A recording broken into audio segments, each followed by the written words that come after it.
सोमवारी वरळी डोम इथं शिवसेना उद्धव बाळासाहेब ठाकरे पक्षाचा निर्धार मेळावा होणार आहे आणि या मेळाव्यामध्ये Aaditya Thackeray bogus voting bomb फोडणार आहेत। दिल्लीमध्ये राहुल गांधी यांनी ज्या प्रकारे सादरीकरण केलेलं तशाच प्रकारे मुंबईतल्या मतदार यादीतल्या घोळाचं सादरीकरण आदित्य ठाकरे करणार आहेत। 27 ऑक्टोबरला वरळीमध्ये शिवसेना युबीटीचा मेळावा पार पडणार आहे। या मेळाव्याचा टीझर जारी झालाय। निर्धार मुंबई महापालिकेवर एकजुटीनं भगवा फडकवण्याचा असा संदेश या टीझरच्या माध्यमातून देण्यात आलाय। संपूर्ण देशामध्ये मतदार याद्यांमध्ये घोटाळा झालाय, त्यामुळे पारदर्शी निवडणूक कशी होणार असा सवाल खासदार संजय राऊत यांनी निवडणूक आयोगाला विचारलाय। निवडणूक आयोगाला दणका देणं हे गरजेचं आहे आणि त्यासाठी 1 नोव्हेंबरला सर्वपक्षीय मोर्चा निघणार असल्याचं राऊतांनी सांगितलंय। बावनकुळेंवर गुन्हा दाखल करून त्यांना अटक करण्याची मागणी खासदार संजय राऊत यांनी केली। बावनकुळेंनी टीमसोबत वॉर रूम तयार केली आणि यामध्ये सत्ताधाऱ्यांसह विरोधकांचे फोन टॅप केले जात असल्याचा गंभीर आरोप राऊतांनी केलाय। भाजपच्या वॉर रूम विधानावरून खासदार संजय राऊत आणि महसूल मंत्री चंद्रशेखर बावनकुळेंमध्ये जुंपलीये। राऊतांचे आरोप हे बावनकुळेंनी फेटाळलेत आणि सरकारी योजनांचं वॉर रूममध्ये मॉनिटरिंग केलं जात असल्याचा बावनकुळे म्हणाले। राऊतांनाच अटक करण्याची गरज असल्याचा टोला त्यांनी लगावला। बावनकुळेंनी टीमसोबत वॉर रूम तयार केली आहे, यामध्ये सत्ताधाऱ्यांसह विरोधकांचे फोन टॅप केले जात असल्याचा गंभीर आरोप संजय राऊतांनी केलाय। तर राऊतांचे हे आरोप चंद्रशेखर बावनकुळेंनी फेटाळून लावलेत। आमचा पक्ष कसा चालवावा हे आम्हाला राऊतांनी शिकवू नये असा टोला बावनकुळेंनी राऊतांना लगावलाय। केंद्रीय गृहमंत्री अमित शहा 27 ऑक्टोबरला मुंबई दौऱ्यावर येणार आहेत। माझगाव डॉक इथं अत्याधुनिक जहाजांचं शहा यांच्या हस्ते लोकार्पण करण्यात येणार आहे। खोल समुद्रातल्या मासेमारीसाठी याचा वापर होणार आहे। मंत्री नितेश राणे यांनी दौऱ्याच्या तयारीची पाहणी केली। भाजपशिवाय देशाला पर्याय नाही, महेश कोठारेंना ट्रोल करणाऱ्यांना शरद पोंक्षे यांनी हे उत्तर दिले। शरद पोंक्षे यांनी मोदी आणि शहांचं यावेळी कौतुकही केलं।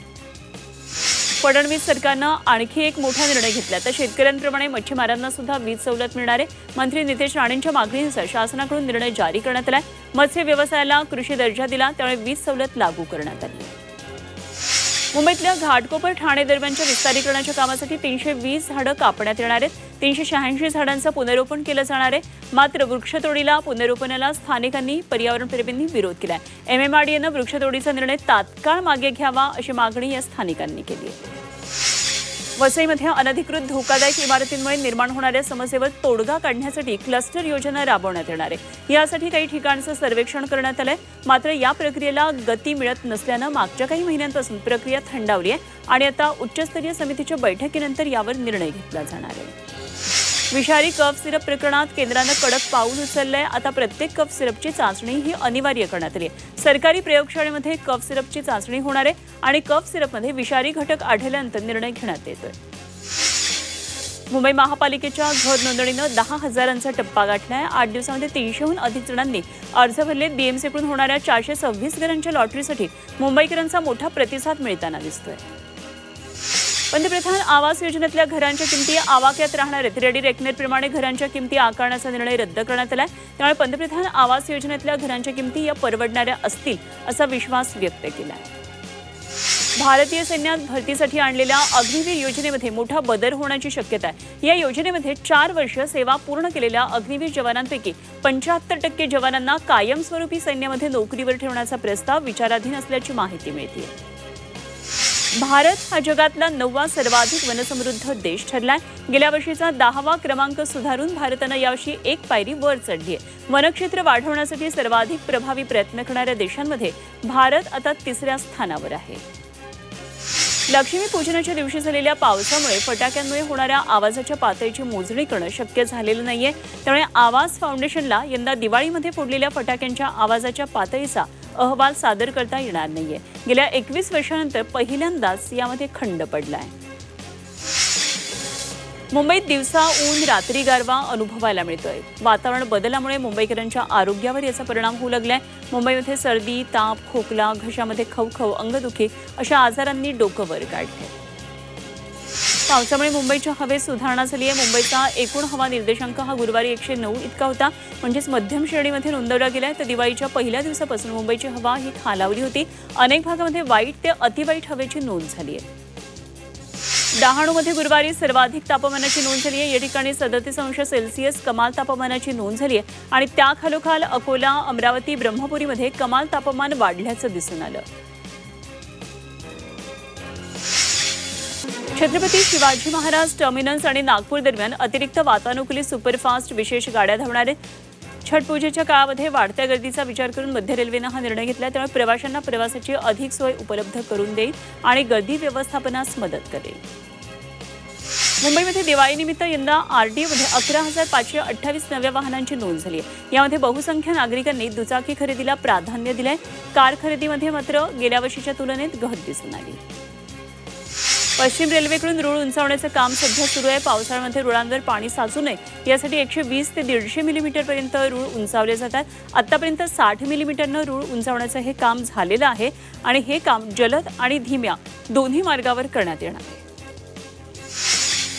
वडाळा ठाणे कासारवडवली मेट्रो आणि कासारवडवली गायमुख मेट्रो मार्गिकेला MCZMAनं मान्यता दिलेली आहे आणि त्यामुळे आता MMRDAला पर्यावरण, वन आणि हवामान बदल मंत्रालयाकडून मान्यता घ्यावी लागणार आहे। यानंतर 20 खांबाच्या उभारणीच्या कामाचा मार्ग मोकळा होईल। मध्य रेल्वेच्या कर्जत यार्ड पुनर्बांधणीसाठी सलग ब्लॉक घेण्यात येणार आहे। 24 ऑक्टोबर ते 1 नोव्हेंबरपर्यंत हा विशेष ब्लॉक असणार आहे। या ब्लॉकमुळे कर्जत खोपोली दरम्यान अप आणि डाऊन लोकल सेवा बंद राहणार आहे। दिवाळी आणि छठपूजेनिमित्तानं नियमित रेल्वे गाड्यांसह विशेष रेल्वे गाड्या चालवण्यात येत आहेत, त्यामुळे रेल्वे मार्गाची वाहतूक आता वाढली आहे आणि सर्व आव्हानात्मक बाबी योग्यरित्या हाताळल्यानं रेल्वे सेवा सुरळीत सुरू आहे आणि प्रवाशांना प्रवास चांगला होण्यासाठी विशेष सुरक्षा व्यवस्थाही तैनात करण्यात आली आहे। तर दिवाळी आणि छठपूजेसाठी मुंबईमधून आतापर्यंत 10,41,000 प्रवासी उत्तर प्रदेश आणि बिहारकडे गेलेले आहेत। मध्य आणि पश्चिम रेल्वेकडून 23 ऑक्टोबरपर्यंत चालवलेल्या 1,414 विशेष ट्रेनच्या माध्यमातून हे प्रवासी उत्तर प्रदेश आणि बिहारला गेलेत। या विशेष ट्रेनमुळे प्रवाशांचा प्रवास सुलभ झाला आहे। मुंबई पुणे महामार्ग लवकरच 10 पदरी होणार आहे। MSRDC याबाबतचा प्रस्ताव येत्या 10 दिवसांमध्ये राज्य सरकारकडे मंजुरीसाठी पाठवणार आहे। महामार्गाचं 10 पदरीकरण झालं तर मुंबई पुणे प्रवास वाहतूक कोंडीमुक्त आणि अतिजलद होईल। मुंबईच्या भायखळा परिसरात मुसळधार पाऊस झालाय। अचानक आलेल्या पावसामुळे नागरिकांची चांगलीच तारांबळ उडाली आहे। हवामान खात्यानं शहराला अतिमुसळधार पावसाचा इशारा दिलाय, त्यामुळे नागरिकांना सतर्कतेचं आवाहन करण्यात आलंय। मुंबईसह ठाणे, पालघरमध्ये रविवारपर्यंत मेघगर्जनेसह पावसाचा अंदाज हवामान विभागानं व्यक्त केलाय। मुंबईमध्ये गेल्या काही दिवसांपासून तापमानात वाढ झाली आहे, त्यामुळे नागरिकांना उकाडा सहन करावा लागतोय। मात्र आता पावसाचा इशारा दिल्यानं उकाड्यानं हैराण झालेल्या नागरिकांना दिलासा मिळण्याची शक्यता आहे। वसईमध्ये लक्ष्मी पूजनाच्या दिवशी झालेल्या मुसळधार पावसानं भात पिकाचं मोठ्या प्रमाणात नुकसान झालंय। यावर्षी 7,109 हेक्टर क्षेत्रात भात पिकाची लागवड केलेली होती, मात्र परतीच्या पावसानं कापणीसाठी तयार झालेला भात पूर्णपणे जमीनदोस्त झालाय। ठाणे शहरामध्ये दिवाळीत वाहन खरेदीत चैतन्य दिसलं। यावर्षी दिवाळीच्या आठवडाभरामध्ये ठाणे शहरात 5,683 वाहनांची नोंदणी झाली। वस्तू आणि सेवा कर कपात झाल्यानं नागरिकांमध्ये वाहन खरेदीला चांगली पसंती दिसतेय। दिवाळीमध्ये दादरच्या फुल मार्केटमध्ये विक्रमी उलाढाल झाली। गेल्या 4 दिवसात दादरच्या फुल मार्केटमध्ये 20 कोटी रुपयांची उलाढाल झाली। दिवाळीमध्ये झेंडूच्या फुलांची सर्वाधिक विक्री झाली। याचबरोबर मोगरा, आंब्याची पानं, शेवंतीची फुलं, गुलाब, सोनचाफा आणि सजावटीच्या फुलांना सुद्धा मोठी मागणी होती। दिवाळीच्या 4 दिवसांमध्ये सोन्याच्या बाजारपेठेत 3,500 कोटींच्या खरेदी विक्रीची उलाढाल झाली। मात्र यावेळी सोन्याच्या दाण्यांची मागणी अधिक होती। ग्राहकांनी सोन्याकडे हौस म्हणून पाहण्यापेक्षा गुंतवणूक म्हणून पाहिल्याचं निरीक्षण व्यापाऱ्यांनी स्पष्ट केलं आहे। दिवाळीमध्ये ठाणेकरांनी सोनं चांदीच्या खरेदीला मोठी पसंती दिली आहे। दिवाळीत ठाण्यामध्ये 70 कोटींची सोनं चांदीची दागिन्यांची उलाढाल झाली आहे। यामध्ये धनत्रयोदशीला सर्वाधिक विक्री झाली आहे आणि ठाणेकरांनी सोन्याऐवजी चांदी खरेदीला अधिक महत्त्व दिले। ठाणे ज्वेलर्स असोसिएशननं याबाबतची माहिती दिली आहे। यंदा छोट्या व्यापाऱ्यांची दिवाळी गोड झाली आहे। कपडे, फटाके, मिठाई, कंदील, सजावटीच्या वस्तूंची जोमात खरेदी झाली आहे, त्यामुळे व्यवसायात लक्षणीय वाढ झाली आहे आणि त्यामुळे छोट्या आणि मध्यम व्यापाऱ्यांमध्ये उत्साहाचं आणि आनंदाचं वातावरण पाहायला मिळालं।